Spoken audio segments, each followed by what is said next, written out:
நண்பர்கள் அனைவருக்கும் வணக்கம். இன்னைக்கு இந்த வீடியோல ஒரு சூப்பரான கதையை தான் நான் உங்களுக்காக கொண்டு வந்திருக்கேன். காவியான்ற ஒரு ஏழை பெண் இருக்கா. அந்த ஏழை பெண் அர்ஜுன் அப்படின்ற ஒரு பெரிய கோடீஸ்வரனை திருமணம் முடிக்கிறா.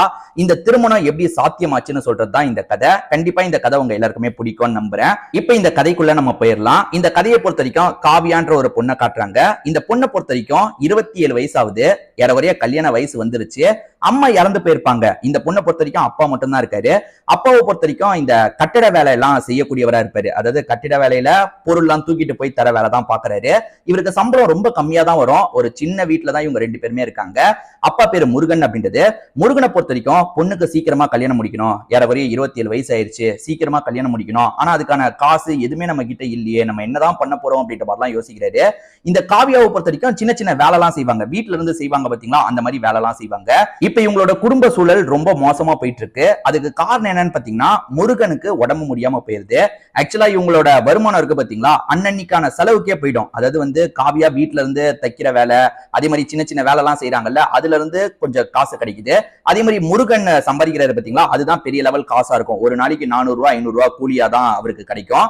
இப்ப அவர் படுத்த படுக்கையா இருக்கிறதுனால சுத்தமா இவங்களுக்கு எதுவுமே இல்லாம ரொம்ப கஷ்டப்பட்டு இருக்காங்க. ஆனா முருகனுக்கு ஒரு வார சம்பள பாக்கி இன்னும் தரணும். அந்த சம்பள பாக்கி கிடைச்சா கூட ஏதாவது பண்ணலான்ற மாதிரி முருகன் யோசிக்கிறாரு. இப்ப முருகன் படுத்த படுக்கையா இருக்கிறதுனால அந்த சம்பள காசை வாங்க முடியாது. நீ போய் வாங்கிட்டு வந்துருமா, இந்த மாதிரி முருகனோட பொண்ணுன்னு சொல்லி சம்பள காசை தந்துருவாங்க, எப்படியாவது வாங்கிட்டு வந்துரு. சம்பள நாள் இன்னும் வரல, ஆனா இந்த மாதிரி நிலைமையை எடுத்து சொன்னா சம்பளம் தரதுக்கான வாய்ப்பு இருக்கு அப்படின்ற மாதிரி சொல்றாரு. சரிப்பா நான் பாத்துக்கிறேன், நீங்க ரெஸ்ட் எடுங்கன்ற மாதிரி காவியா இருக்காங்க பாத்தீங்களா. அப்பா வேலை பார்த்த இடத்துக்கு வந்துடுறாங்க. அங்க ஏகப்பட்ட பேர் வேலை பார்த்துட்டு இருக்காங்க. இவங்களுமே அங்க சூப்பர்வைசரை பாக்குறாங்க. சூப்பர்வைசர் கிட்ட என்னோட அப்பா நிலைமை இப்படி இருக்குன்றதெல்லாம் புரிய வச்சிட்டு இருக்காங்க. சூப்பர்வைசர் என்ன பண்றாருன்னா, இல்லம்மா காசுலாம் இப்ப தர முடியாது அப்படின்ற மாதிரிலாம் சொல்லிட்டு இருக்காரு. இந்த இடத்துல இவங்களுமே ரொம்ப ரெக்வஸ்ட் பண்ணி கேக்குறாங்க, அப்பாக்கு ரொம்ப முடியல, அதனால தான் கேக்குறேன், தயவு செஞ்சு தாங்கன்ற மாதிரி ரொம்ப கேட்டுட்டு இருக்காங்க. இந்த காவியா பொண்ணு பேசிட்டு இருக்கிறத அர்ஜுன் ஒரு நபர் பாக்குறாரு. ஆக்சுவலா அர்ஜுனோட அப்பா தான் பெரிய பில்டர்ஸா இருப்பாரு. அவரோட வேலையை பார்க்கறதுக்காக பையனுமே அப்பப்ப இந்த இடத்துக்கு வருவாரு. அதாவது அப்பா இவரு சேர்ந்து நிறைய இடத்துல பில்டிங் எல்லாம் கட்டிட்டு இருக்காங்க.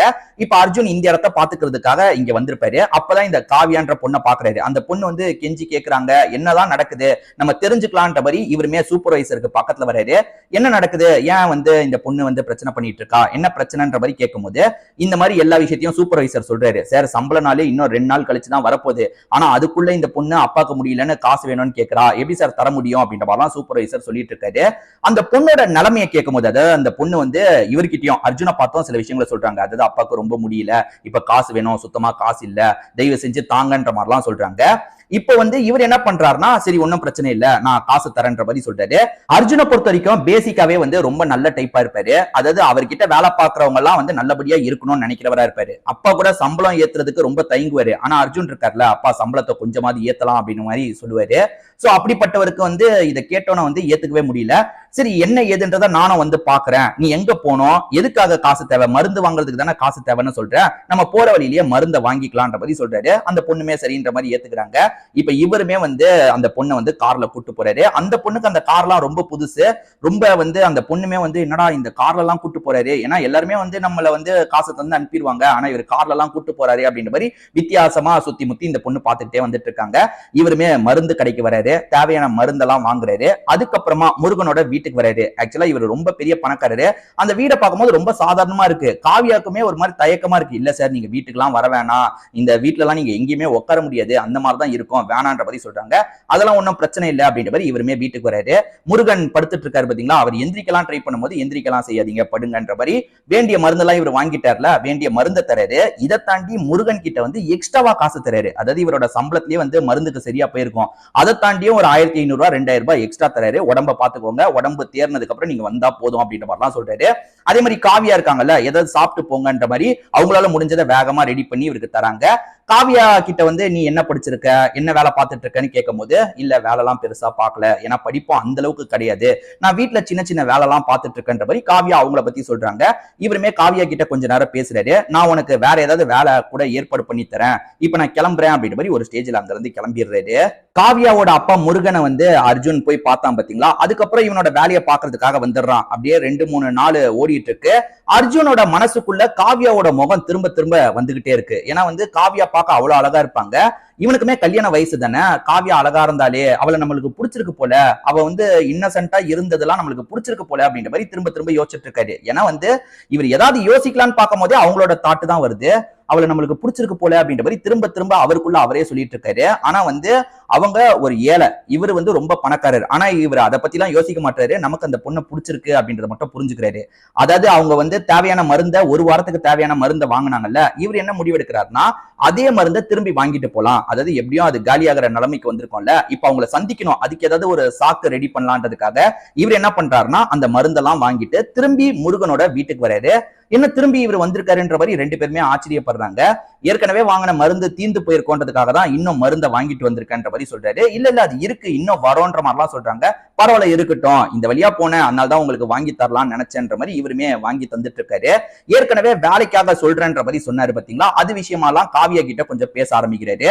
காவியாவை இவருக்கு பிடிச்சிருக்கு பாத்தீங்களா, அதனால காரணமே இல்லாம அப்படியே கொஞ்சம் இழுத்து இழுத்து பேசிட்டு இருக்காரு. இவர் என்ன நம்ம கிட்ட இவ்வளவு பேசிட்டு இருக்காரு அப்படின்ற மாதிரி காவியாவும் யோசிக்க ஆரம்பிக்கிறாங்க.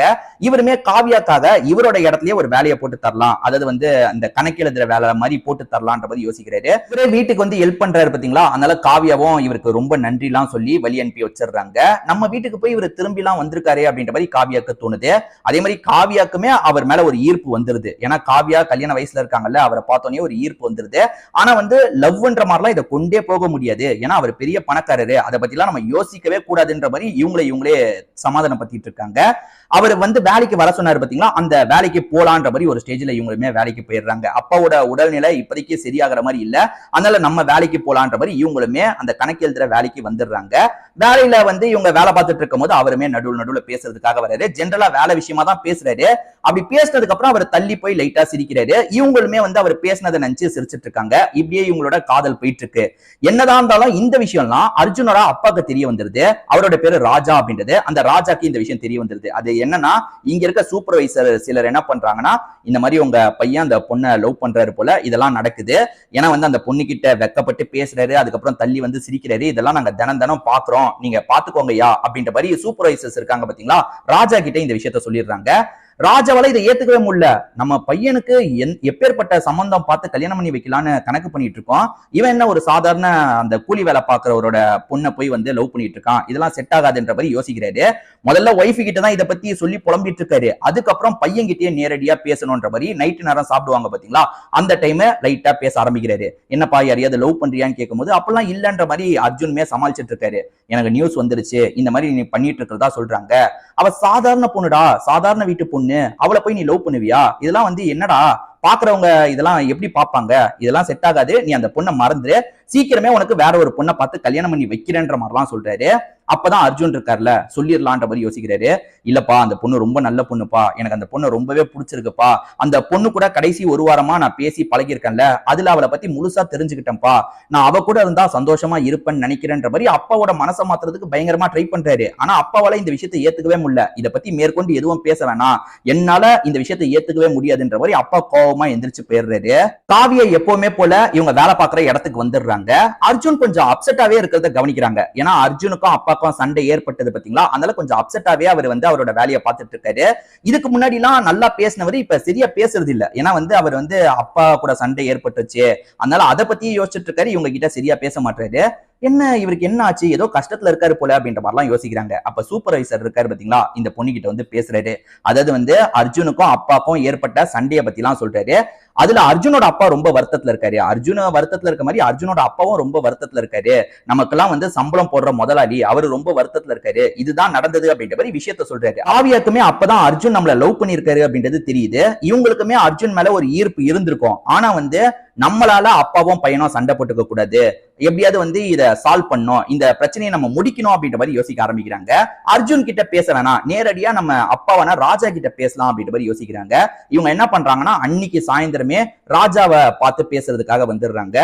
இந்த மாதிரி வந்து உங்க பையன் சொல்லி பிரச்சனை ஏற்பட்டதா எனக்கு சூப்பர்வைசர் சொல்லி தான் தெரிஞ்சது, நான் அப்படிலாம் வந்து நினைக்கவே இல்லை, எங்களுக்குள்ள வந்து லவ் கிவன் எதுவுமே கிடையாது, நீங்க நினைக்கிற மாதிரி இது கல்யாண அளவுக்கு எல்லாம் போகாது, நான் எப்படியாவது அர்ஜுனுக்கு புரியுற மாதிரி பேசுறேன், அதாவது அர்ஜுன் என்கிட்ட பேசுறதுக்காக வந்தா மூஞ்சில அடிச்ச மாதிரி வேணா பேசிடுறேன், இதெல்லாம் நடக்காதுன்ற மாதிரி பேசிடுறேன், அதுக்கப்புறம் எல்லாம் சரியாயிடும் அப்படின்ற மாதிரி சொல்றாங்க. அப்பாக்குமே இந்த விஷயம் ரொம்ப பிடிச்சிருக்கு. சரிமா, அவன் வந்து உன்கிட்ட லவ்வ சொல்றதுக்காக எப்பயாவது வந்தானா, நீ இந்த மாதிரி எனக்கு விருப்பம் இல்ல, இதெல்லாம் செட் ஆகாதுன்ற மாதிரி சொல்லிரு, நான் பாத்துப்பேன். அதுக்கு மேல வந்து என் பையனை எப்படி மனசை மாத்தணும், எப்படி கல்யாணம் பண்ணணும், நான் விருப்பப்பட்ட மாதிரி கல்யாணம் பண்ணுவேன் அப்படின்ற மாதிரி காசை தரதுக்காக வராது. இல்ல இதை நான் காசுக்காக எல்லாம் பண்ணல, பரவாயில்ல நான் போறேன்ற மாதிரி இந்த பொண்ணுமே கிளம்பி போயிடுறாங்க. இப்பதான் ராஜாக்கு கொஞ்சம் நிம்மதியா இருக்கு. அப்பா பையன் விஷயத்துல இதுக்கப்புறம் நம்ம ரொம்ப கவலைப்பட தேவையில்லை அப்படின்ற மாதிரி யோசிக்கிறாரு. அர்ஜுனை பொறுத்த வரைக்கும் இவங்க கிட்டயும் சரியா பேச மாட்டாரு. அதாவது லவ் சொல்றதுக்கெல்லாம் வரமாட்டாரு. இவங்க கிட்டயும் சரியா பேச மாட்டாரு, அப்பா கிட்டயும் சரியா பேச மாட்டாரு, அமைதியாவே இருக்காரு. இப்ப அப்பா என்ன பண்றாருன்னா நைஸா வேற ஒரு சம்பந்தத்தை பத்தி எல்லாம் சொல்றாரு. இல்லப்பா என்னால முடியாதுன்ற மாதிரி இவரு தொடர்ச்சியா மறுத்துக்கிட்டே இருக்காரு. அம்மா கிட்ட மனசை விட்டு பேச ஆரம்பிக்கிறாரு. அம்மா அந்த பொண்ணு இல்லாம என்னால இருக்க முடியாதுமா, அப்பா கூட சண்டை ஏற்பட்டதுக்கு அப்புறம் அந்த பொண்ணு கிட்டயும் என்னால சரியா பேச தோண மாட்டேங்குதுமா, ரொம்ப கஷ்டமா இருக்கு அப்படின்ற மாதிரி ரொம்ப உடஞ்சி ஃபீல் பண்ணி அழுகுறாரு. அம்மாக்கு இதை பார்க்கும்போது ரொம்ப கஷ்டமா போயிருது. என்ன பையன் இவ்வளவு ஃபீல் பண்றான், பையன் அவ்வளவு லவ் பண்றான், பையன் ஆசை தானே நமக்கு முக்கியம்னு அம்மா யோசிக்கிறாங்க. அம்மா என்ன பண்றாங்கன்னா ஹஸ்பண்டான ராஜாக்கு கொஞ்சம் கொஞ்சமா புரிய வைக்கிறாங்க. இல்லங்க, பையன் வந்து அந்த பொண்ணு நினைப்பிலேயே தான் இருக்கான். இதுல என்ன இருக்கு, நம்ம சம்பாரிச்சு இவ்வளவு சேர்த்து வச்சிருக்கோம்ல, பையனோட ஆசை தானே முக்கியம். அந்த பொண்ணு ஏழை பொண்ணா இருந்தா என்ன, நம்ம வீட்டுக்கு வந்தா அவளுமே பணக்கார வீட்டு பொண்ணு தானே, யாருக்கு என்ன தெரிய போகுது, யார் என்ன பேசினா நமக்கு என்ன, நம்ம பையன் சந்தோஷம் தான் நமக்கு முக்கியம். அதனால நம்ம வந்து அந்த பொண்ணை வந்து பையனுக்கு கட்டி வச்சிடலாம் அப்படின்ற மாதிரி சொல்றாங்க. ராஜா ஏத்துக்காம நிறைய வாதம்லாம் பண்ணிட்டு இருக்காரு. ஆனா ஒரு ஸ்டேஜ்ல சரி பையனுக்காக இந்த முடிவை எடுத்தா என்னன்ற நிலைமைக்கு வந்துடுறாரு. அதுக்கப்புறம் வந்து என்ன பண்றாருன்னா நேரடியா வந்து அவங்க வீட்டுக்கு சம்பந்தத்துக்கு பேச போலான்ற மாதிரி பையனை கூட்டிட்டு வராரு. பையனுக்குமே ரொம்ப சந்தோஷம். அம்மா பேசி அப்பா வந்து சம்மதிச்சிட்டாருன்றது தெரியுது. இப்ப பேசுறதுக்காக அந்த வீட்டுக்கு வராங்க. அங்க இருக்க அந்த காவியா ஷாக் ஆயிடுறாங்க. என்னடா திடீர்னு இவங்க ஃபேமிலியோட வந்திருக்காங்க, என்னவா இருக்கும் அப்படின்ற மாதிரிலாம் யோசிச்சுட்டு இருக்கும் போது காவியாவை பொறுத்த வரைக்கும் கொஞ்சம் முடிச்சுக்கிட்டே தான் இருக்காங்க. பொறுமையா ராஜா தான் பேச ஆரம்பிக்கிறாரு. என் பையனுக்கு உன்னை ரொம்ப பிடிச்சிருக்காமா, அதனால்தான் பொண்ணு கேட்கறதுக்காக வந்திருக்கோம், நீ என்னமா சொல்ற அப்படின்ற மாதிரி கேட்கிறாரு. இவங்களுக்கு சட்டுன்னு என்ன சொல்றதுன்னே தெரியல. என்ன திடீர்னு இவரே வந்திருக்காரு, அப்ப வந்து அவங்களுக்குள்ள பேசி இந்த முடிவுக்கு வந்துட்டாங்க போல, அப்ப நம்ம மனசுல இருக்கிறதையும் நம்ம வெளிப்பத்தினா என்னன்ற மாதிரி யோசிக்கிறாங்க. அதை முதல்ல அர்ஜுன் கிட்ட வெளிப்பத்திடலாம், அதுக்கப்புறம் ஃபேமிலி கிட்ட வெளிப்பத்தலாம்னு யோசிக்கிறாங்க. நான் அர்ஜுன் கிட்ட தனியா பேசிக்கலாமான்னு கேட்கும்போது தாராளமா பேசிக்கோன்ற மாதிரி ராஜா சொல்றாரு. இப்ப அர்ஜுன் தள்ளி வந்தோன்னே இவங்களுமே எனக்குமே உங்களை பிடிச்சிருந்தது, ஸ்டார்டிங்ல இருந்தே பிடிச்சிருந்தது அப்படின்ற மாதிரி சொல்றாங்க. இவருமே வந்து இவ்வளவு நாள் சொல்லாம இருந்தார்ல அந்த விஷயத்தை வெளிப்படுத்துறாரு. சோ இவங்க ரெண்டு பேருக்கு பிடிச்சிருச்சு. இவங்க ரெண்டு பேருமே சிரிச்சுக்கிட்டே வரதை வந்து ராஜாவும் ஒய்ஃபும் பாக்குறாங்க. முருகன் கிட்ட சம்பந்தம் வச்சுக்கலான்ற மாதிரி கல்யாண விஷயமா பேசுறாங்க. முருகனுக்கு ரொம்ப ஆச்சரியமா இருக்கு, அதே சமயம் சந்தோஷமாவும் இருக்கு. பொண்ணுக்கு ஒரு நல்ல லைஃப் அமைஞ்சிருச்சுன்ற மாதிரி சந்தோஷப்படுறாரு. இவங்க ரெண்டு பேருக்குமே சீக்கிரமே கல்யாணம் பண்ணி வைக்கிறாங்க. அதுக்கப்புறம் அந்த வீட்டோட மருமகளா காவியாவும் வந்துடுறாங்க. காவியாவை வந்து இவருமே நல்லபடியா பாத்துக்கிறாரு. ஒரு ஹாப்பியான லைஃப வாழ்றாங்க. இப்படிதான் வந்து ஒரு ஏழை பெண் ஒரு பெரிய பணக்காரரை கல்யாணம் முடிச்சாங்க. இந்த கதை கண்டிப்பா உங்களுக்கு பிடிச்சிருக்கும் நம்புறேன். திரும்பி வேற ஒரு கதை மூலியமா நான் உங்களை சந்திக்கிறேன். நன்றி, வணக்கம்.